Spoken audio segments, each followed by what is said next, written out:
Okay, tingnan natin kung traffic. Oh no, nakita ko na traffic nga, pero di naman ganun kasi madalas dito palang traffic na sa banda dito, pero dito andyan nag-umpisa yung traffic, pero traffic pa rin. Libis na tayo. Yo, good morning, good morning. Good morning sa mga taga Libis, Quezon City.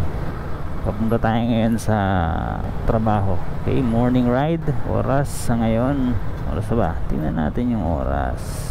6:11 ng umaga.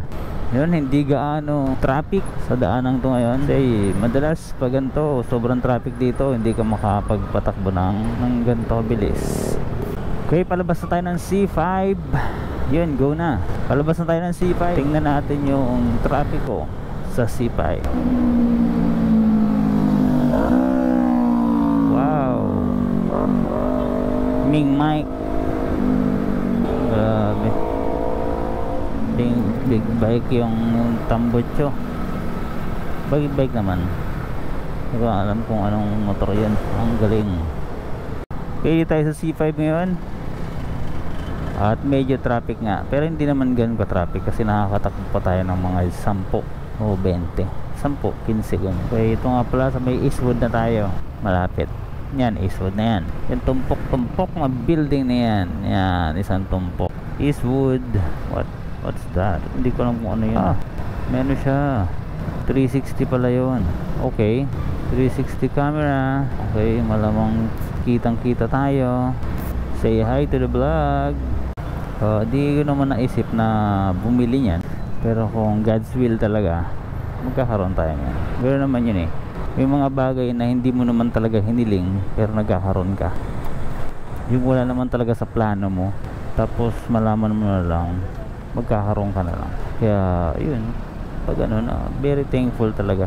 Kasi sa totoo lang, na-experience ko din yun eh. Yung may bagay na hindi ko akalain na magkakaroon ako. Hindi ko na-imagine na magkakaroon ako, pero ngayon meron ako. Talagang blessings talagang matatawag. Kaya be thankful. Be thankful kung anong meron ka.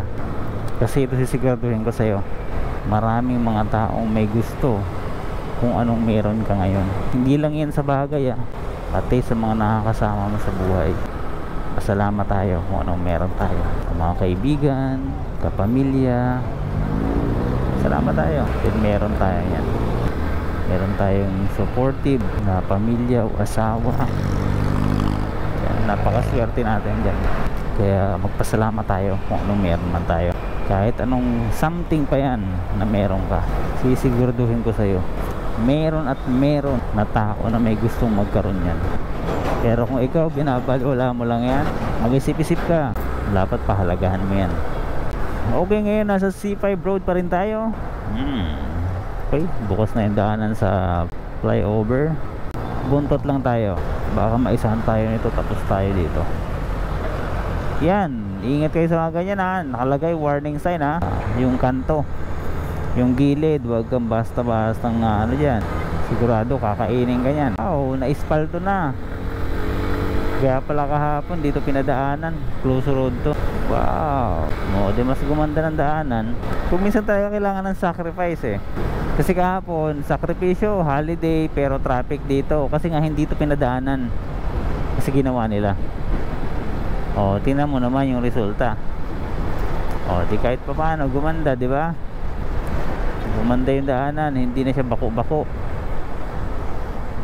Dito na lang sa dulo. At least nabawasan. Kaya minsan kailangan din talaga magsakripisyo. Sakripisyo tayo ng isang araw, pero ilang araw naman yung buwan. Lalo na kung lagi kang dumadaan dyan, ilang buwan din naman yung mapapaganda o yung komportable. Ilang araw, ilang buwan yung komportableng matatamasa mo dahil sa isang araw na pinagtiisan natin na traffic. Tulad ako, lagi akong dumadaan dito, pabor na pabor sa akin yan.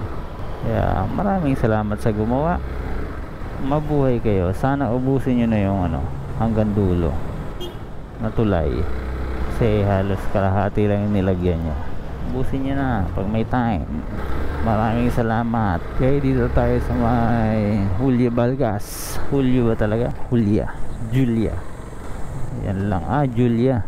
Okay, ride safe Ride safe tayo. Dito tayo ngayon sa C5 Road. Okay, ride safe sa lahat. Hanggang dito muna. Magandang umaga. Bam!